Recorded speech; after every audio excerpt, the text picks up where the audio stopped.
Alright, look, I could do some Christmas-themed horror movie to cap off the year, but I think I know what you really want. You want me to talk about another Godzilla movie, even though I technically already did a Godzilla video this year. Kinda, sorta. I mean, it was called Godzilla, technically. But now it's time to go back to the real thing. We got a new Godzilla movie in theaters and another one coming out next year, so this seems like the perfect time to do it. Not that I have any other reasons for making this video.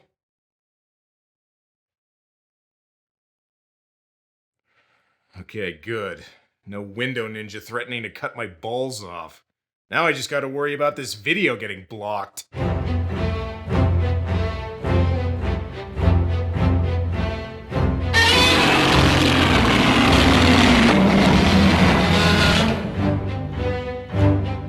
Okay, so to get everybody caught up, Toho had ended the Heisei series of Godzilla films with Godzilla vs. Destroya by killing Godzilla off, something that actually made the Western news at the time, even though the movie wouldn't get released there for several years. The initial plan was for Toho to take a nearly decade-long break from Godzilla, saving his return for Godzilla's 50th anniversary in 2004. After all, Godzilla had gone Hollywood and had a big-budget American blockbuster coming out. That's sure to be a big hit and lead to at least a trilogy. We don't want to compete with that. Then the Roland Emmerich Godzilla actually came out, and Toho went, okay, we'll start making Godzilla movies again. Released in 1999, Godzilla 2000 was the start of what's commonly referred to as the Millennium Godzilla series, and was one of several movies released around Y2K to have 2000 in the title. The great thing about putting 2000 in your title is that it still sounds futuristic even if it's the current year. Or way in the past in this case. Also, Godzilla 2000 became the first Japanese-produced Godzilla movie to get a theatrical release in North America since Godzilla 1985. I guess they only do that when there's a year in the title. As a result, this was my first experience seeing a Japanese Godzilla film in the theater. I can remember seeing trailers for this on TV and getting hyped for it. If you can't take the heat, run. Now, unlike Godzilla 1985, this one didn't have any new scenes specifically shot for the American release, but it also wasn't a straight-up dub either. The movie was re-edited slightly, with the American version coming in about 8 minutes shorter than the original Japanese one, and the translation also took a few liberties without changing the story and dialogue too much. Regardless of how the 1998 Godzilla was received, I don't know why Toho thought they had to wait to make their own Godzilla movies again. Recent years have shown us that both Japanese and American Godzilla movies can exist at the same time. Actually, with all the crossovers and multiverse shit happening now, I wonder if those will ever cross over at some point. I wouldn't put it past them. TriStar Pictures presents We're Sorry About That Other Movie We Put Out Called Godzilla, so here's some of the real deal to make up for it. So we open with some members of the Godzilla Prediction Network setting up some equipment. Look, guys, you live in Japan. I don't think you need all that stuff to know Godzilla's gonna show up. It's like predicting the sun's gonna rise in the morning. Io, do you read me? Roger, loud and clear. Oh, and there's also a little kid there. Of course, why wouldn't they have a kid doing such an important job? Density changes in the plasma are expressed as voltage regulation. What he means is that when a charge fluctuation occurs... And she's a know-it-all kid, too. Wow, I'm sure I'm gonna love this character. Plasma? You mean like blood? You really are an imbecile. Fuck you, kid. There's also a reporter with them who wants some pictures of Godzilla. Again, just wait until he attacks Tokyo and make sure you take him from a safe distance. You won't have to wait very long, he shows up right away. I mentioned in my Beast from 20,000 Fathoms video that it was one of the primary inspirations for Godzilla, so it's appropriate he shows up to a lighthouse here.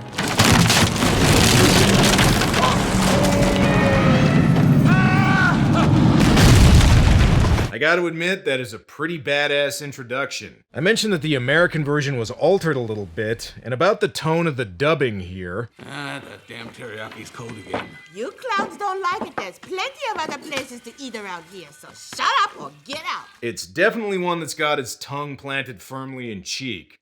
I wouldn't exactly call it a gag dub, but it is one that doesn't take itself 100% seriously. It's kind of a middle ground between what New World Pictures originally wanted to do with Godzilla 1985 and what happened after Raymond Burr stepped in and said they had to treat the material with respect. Considering this is a much lighter, more colorful Godzilla flick than 1985 was, I think the goofier approach works a little better here. And once again, I don't think these guys need a bunch of fancy equipment to know Godzilla's arrived. Okay, so they're now probably deaf and are gonna be picking glass out of their faces for the next week. Just kidding, they're fine. Bit of advice though, if you made this to get people to forget about the 1998 Godzilla, you probably shouldn't include a scene where Godzilla corners a car in a tunnel. I gotta give this movie props though, we're not even 10 minutes in and already Godzilla's rampaging across Japan, which is what G fans were probably asking for at the time. Beats the hell out of him running away from the military like a scared iguana. And remember when I said this movie had a sense of humor? Does that help any? And I'm the imbecile? I don't know. I think it'd be funnier if you talked about how that's a lot of fish. Look at all that friggin' fish. Jeez, these guys are like storm chasers, except instead of twisters, they chase walking nuclear bomb metaphors. What are they trying to find out about Godzilla anyway? It's like he's trying to destroy our energy sources. Well, that shouldn't be a surprise. In 1985, he used nuclear power like it was Red Bull. While this is going on, another government organization called Crisis Control Intelligence also makes an important discovery. Excuse me, sir. It's about the meteorite. Meteorite, huh? Well, it's a Godzilla movie, so I'm sure it's nothing to worry about. Wait, the meteor's in the ocean? Damn, too bad I didn't make this video in the summer. Then I could have included a topical Titanic sub-reference. Either way, though, I have a feeling these guys are gonna end up vaporized anyway. Regarding the effects here, this movie still mostly uses the tried and true techniques of a guy in a suit stomping on miniature models, but the quality of those things is generally pretty good. Sure, it's not up to the level of a blockbuster Hollywood movie at the time, but it does show at least a bit of a progression from the previous series of Godzilla films. Speaking of Godzilla, did reporter lady get her pictures? These negatives are as blank as your mind. Godzilla's radiation fogged the film.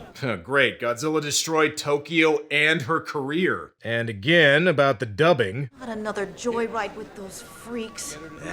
Quit your bitching. And give me some pictures of Japanese Spider-Man, damn it! Even though the humor's appreciated, some of it is a little broad here. Down that hallway, take the first left. Right? Then when you get to the end, turn right.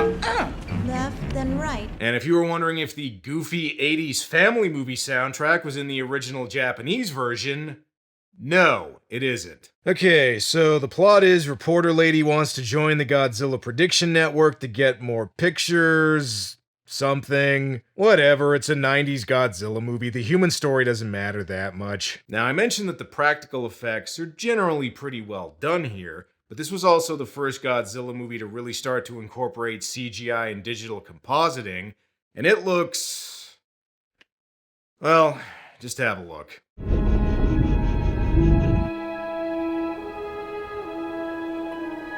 That wasn't a clip of the Sega Dreamcast tie-in game. That's from the actual movie. You know, guys, from now on, maybe just leave the computer effects for stuff like this. They managed to raise the meteorite from the ocean. Congratulations, you found Gamera's shell. What is this thing, anyway? It could be a vessel from outer space. Yeah, but is it made of space titanium? Meanwhile, the Godzilla Prediction Network gets word that Godzilla's heading towards a nuclear power plant. Oh, that's just lovely.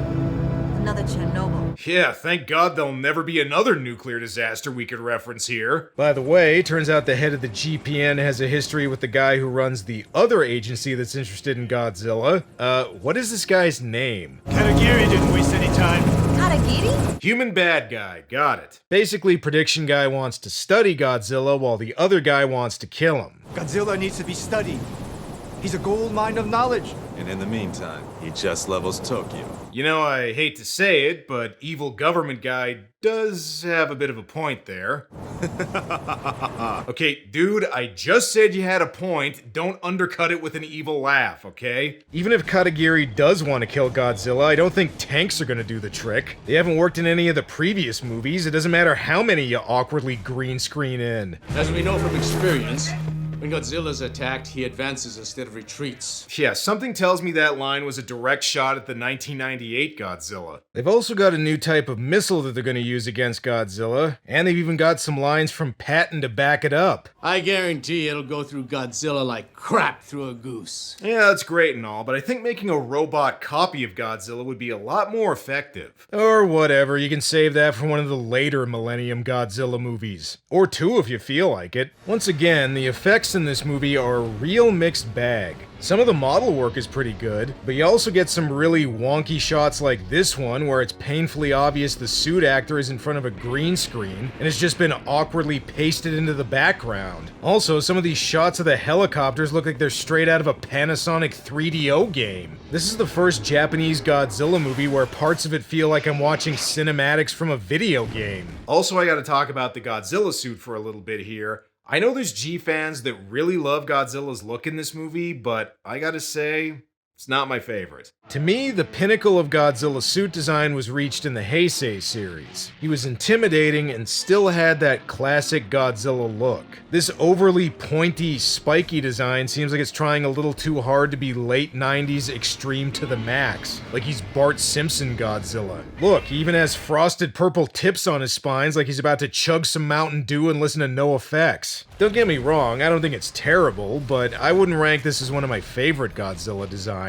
I don't know, let me know what you think in the comments. Anyway, regarding those new missiles, they're somewhat effective. I mean, they take some chunks out of Godzilla, but wouldn't say they go through him like crap through a goose. Again, you can't go wrong with a robot duplicate of Godzilla. It might not kill him, but he'll bleed really bad. Meanwhile, the meteor they raised from the ocean suddenly rises up and flies away. I know I was joking earlier, but is this actually Gamera's shell? Turns out this giant flying dinosaur turd has a purpose. It really wants Godzilla's DNA, which leads to some of the less embarrassing CGI of the movie.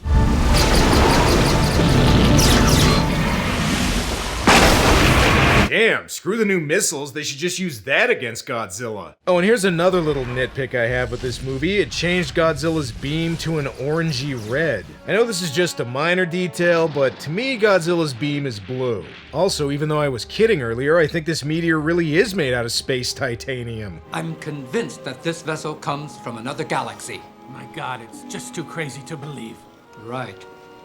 Like Godzilla's normal. Okay, fair point. What we must know. Is it dangerous to mankind? Look, it's something from outer space in a Godzilla movie, so at the very least it's dangerous to Japan. Anyway, another PlayStation cutscene explains that it landed on Earth millions of years ago and lay dormant until the submarine's lights hit it, and that it can only function during the daytime, a fact that I'm sure will remain consistent for the rest of the movie. Meanwhile, reporter lady still wants some pictures. Hey, what is her name anyway? Hey, Yuki! Oh. Okay, I guess it's Yuki. Oh, so we're on a first name basis now, are we? Okay, well I can just go back to calling you reporter lady if you want. And in case anyone still didn't know this movie's from 1999, look, an iMac. Anyway, Godzilla Prediction Network guy collects some of Godzilla's cells and makes a startling discovery. The first one shows clear signs of scar damage, but the second one is completely clear. That's a remarkable healing speed. So here's an interesting and innovative idea this movie puts forward. It's the first Godzilla flick to offer an explanation for how Godzilla can take so much punishment. In previous movies, Godzilla could shrug off missiles and bombs because, well, he's big, he's tough, so sure, the military can't hurt him. In this movie, it explains that he can be hurt, but he heals very quickly, so instead of Superman, he's more like Wolverine. And they even have a name for this power. Regenerator G1. That could also be the name of a future movie in this series. If Regenerator G1 is the secret of Godzilla's healing ability, it could revolutionize modern medicine.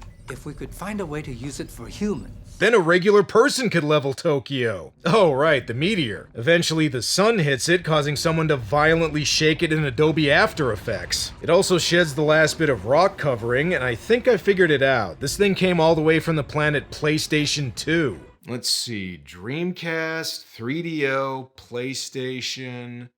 If I can figure out a way to fit an Atari Jaguar reference in here, then I'll really have my video game riffs down. How can it still be alive after so long? I just can't conceive of any life form that could survive for 60 million years. I don't know, isn't Godzilla technically a dinosaur? He managed to take a power nap for millions of years until somebody used a nuke as an alarm clock. The spaceship plants itself on top of a skyscraper, which honestly could pass for a Tokyo landmark. They already have a building that looks like a giant foaming glass of beer. This could pass for part of the skyline. After all, it does look pretty cool. And right as I say that, I should mention that this was the first Japanese Godzilla movie to use a fully CGI Godzilla.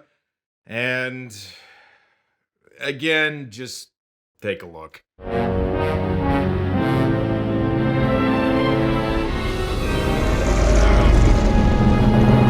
Wow, that sure looked good. You know, some people criticize the Godzilla series for being slow to embrace CGI, but if this was the best they could do in 1999, I think they were right to mostly stick with the man in a suit approach. Actually, considering how good the CGI in Godzilla Minus One seems to be, it's pretty amazing how far the series has come since then. And again, in case you didn't know what year this movie was made, look, more IMAX, which I think is what they made that CGI Godzilla on. Speaking of computers, the spaceship hacks into the computers of the building it's on. And just how is it doing that? Try the infrared filter. Oh shit, the ship's gone full hentai. Better evacuate every schoolgirl in Tokyo. This could be the end of our civilization. You really call this civilization?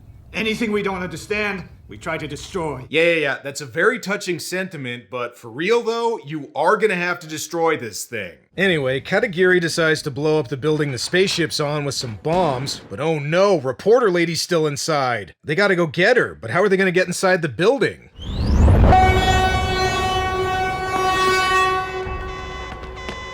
Oh. Okay, that was surprisingly easy. 2 people are still inside the tower, sir. Who gave them access? The commander kind of glanced away for a second and didn't feel like running after him. If it's any consolation, he says he's real sorry. Yuki and the little girl managed to get out, but Shinoda stays behind so he can download what I assume is some type of weird alien porn. Oh well, Katagiri doesn't give a shit and decides to blow up the building anyway. Alright, as much as I've made fun of the bad CGI here, the practical effects in this movie are actually pretty cool. Shinoda also manages to make it out of there alive, although I'm pretty sure his hands would be shredded hamburger after doing this. Surprisingly though, he's completely okay. Did he manage to figure out how to use Regenerator G1 on himself? He also figured out what the alien ship is doing. They want to change our atmosphere to make it more suitable to their living condition. They want to build their own empire on Earth. Alright, you don't need to be a genius to figure out aliens in a Godzilla movie are gonna be bad. Even the ones who pretend to be friendly still turn out to be evil. The aliens also want Godzilla's DNA so they can use his regenerative power to adapt to Earth. Speaking of which, Godzilla shows up and... man, the green screening in this movie is really obvious. It almost looks like Godzilla set Tokyo as his background on a Zoom meeting. Thank God the model work here is good. I don't know what Mini Mini is, but apparently they have a cute little dinosaur mascot. Okay, time for the final battle, but instead of the over-the-top pro wrestling inspired fights that characterized the 70s Godzilla films, this one goes a little different.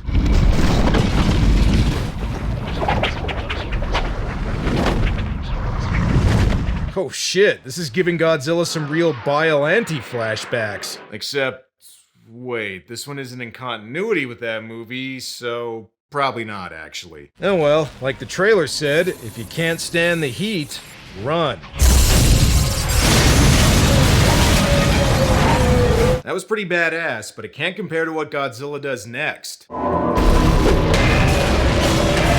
I don't know why, but I find that part really funny. Also, does anyone else think the ship in this movie looks like the one from Flight of the Navigator? Now at this point, some of you might be thinking, is this just gonna be Godzilla versus a spaceship? Well, not to worry, because this movie does have a kaiju fight. Because once again, Toho made this as a rebuttal to the 1998 Godzilla, which didn't have one, mainly because it was too busy trying to be Jurassic Park instead. The ship takes some of Godzilla's DNA, which results in the creation of...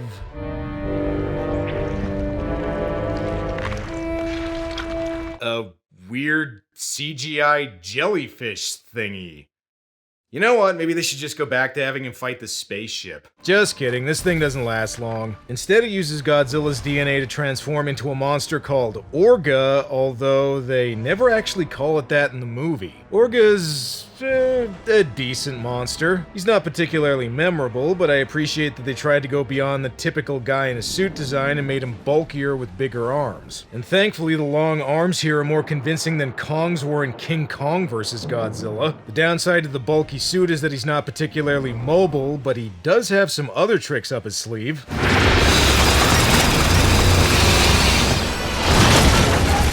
See, this is what a lot of people think of when they think of Godzilla. Two guys in monster suits duking it out in a model city shooting energy beams at each other. The big downside to this is that we don't see Orga until about an hour and 20 minutes into the movie. The rest of it is mostly Godzilla dealing with a flying metal bicycle seat.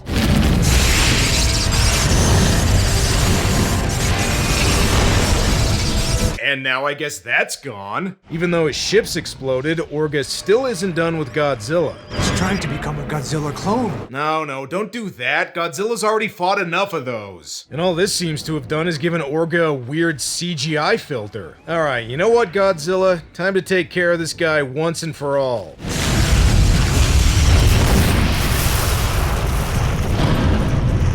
Keep the change, you filthy animal. Just kidding, Orga's still alive. He's all hopped up on that sweet regenerator G1. Now, I said Orga isn't a very memorable enemy for Godzilla, and that's mostly true.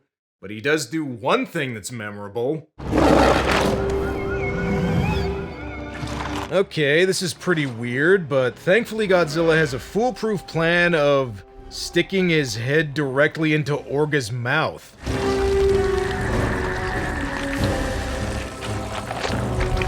Okay, I can't exactly explain why, but this part feels really dirty for some reason. Weirdly enough, in the manga adaptation of the movie, Orga was so big he almost swallowed Godzilla whole. And what do you know? Turns out Godzilla putting his head in there was a good strategy.